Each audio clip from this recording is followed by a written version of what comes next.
Telegram 360 a présenté Info 360. Info 360 et on condensé actualité journée en 360 secondes. Tout ça doit connaître sur ce qui passe dans le pays d'Haïti à l'autre côté. Info 360. Info 360, c'est information pratique, bien traitée, sans fausse côté. Info 360, une présentation Telegram 360.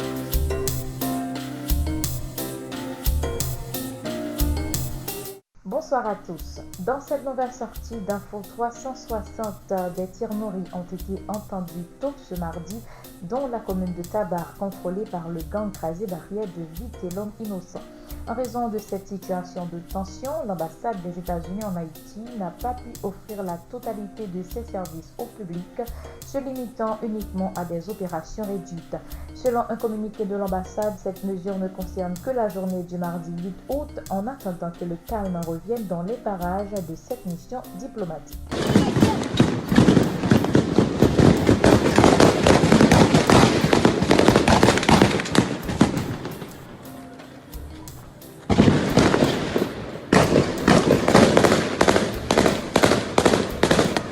Info 360 et on condensé actualité journée en 360 secondes. Autre information, le syndicat national des policiers haïtiens accorde un ultimatum de 7 jours à la direction générale de l'ONA pour débourser des prêts en faveur d'agents de la police nationale. Toutefois, le SINAPOA n'a pas précisé quelle sera la prochaine étape de son mouvement si ce délai n'est pas respecté. Dans la matinée du lundi 7 août 2023, des policiers ont paralysé les activités au bureau central de l'Office national d'assurance vieillesse à Delma 17 en y érigeant des barricades de pneus enflammés. Une action dénoncée par l'institution dans un communiqué publié le même jour. L'ONA a dit regretter le climat de violence et de panique créé par des individus portant l'uniforme de la police, tout en informant que la mise en œuvre du programme ONA Police suit son cours. Les requêtes de prêts sur salaire soumises au profit des policiers concernés sont traitées en toute sérénité, peut-on encore lire dans ce communiqué. Publication de la liste des institutions d'enseignement supérieur reconnues par le ministère de l'Éducation nationale et de la formation professionnelle. Cette liste est divisée en deux parties. La première dénombre les 138 institutions privées d'enseignement supérieur, soit 78%. La seconde compte 40 institutions publiques d'enseignement supérieur, soit 22%, dont 23 entités de l'Université d'État d'Haïti, 10 universités publiques en région et 7 écoles d'enseignement supérieur rattachées chacune à un ministère. Un recensement général est prévu au premier trimestre de l'année académique 2023-2024 pour actualiser cette liste selon la note publiée en ce sens par le MNFP le mardi 8 août 2023. Autre dossier, les funérailles de la célèbre journaliste Liliane Pierre-Paul auront lieu le samedi 12 août prochain au parc Sainte-Thérèse de Pétionville. Ainsi en a décidé la famille de la défunte selon plusieurs médias.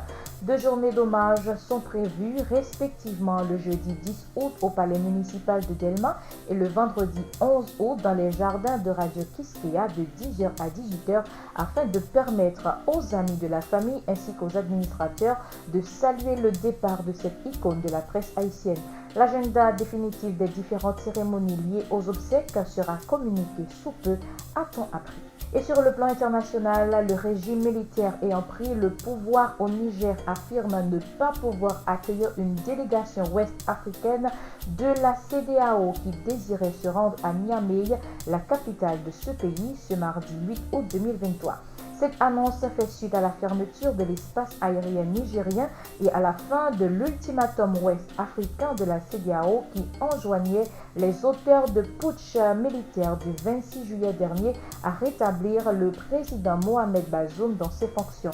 Dans une lettre du ministère nigérien des Affaires étrangères adressée à la CEDEAO, les responsables du coup d'État ont indiqué que le contexte de colère et de révolte des populations ne permet pas d'accueillir actuellement la dite délégation dans la sérénité et la sécurité requise. Info 360. Et pour finir, en sport, démission ce mardi 8 août de Nicolas Delépine à la tête de la sélection féminine senior de football.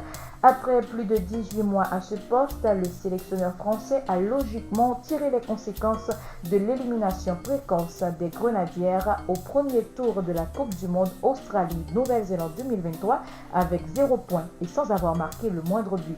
Je crois que nous sommes arrivés au bout de notre mission, a-t-il indiqué à l'agence France Presse. Ici s'achève la deuxième sortie d'Info 360 pour cette semaine. Merci de l'avoir suivi. Au revoir et à demain. Info 360, c'est information pratique, bien traitée, sans fausse côté. Info 360, une présentation Telegram 360.